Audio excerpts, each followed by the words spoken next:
আমি কিছু কথা আমরা বিপদে পড়বো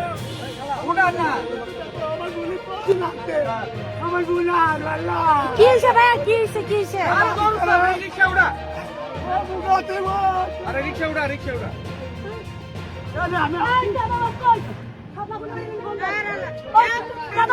ভিডিও করতেছেন কেন? আমরা চাই ফিরোজ ফিরোজ কে ফিরোজ এলাকায় চান্দা চাই ফিরোজ কে এই এলাকার মাস্তান বিয়াবিলি টাকা চাই টাকা কম দিলে আর এক জায়গায় যাই রক্ত তো করছে ও চান্দা দেন নাই দেখে ওই রক্ত রক্ত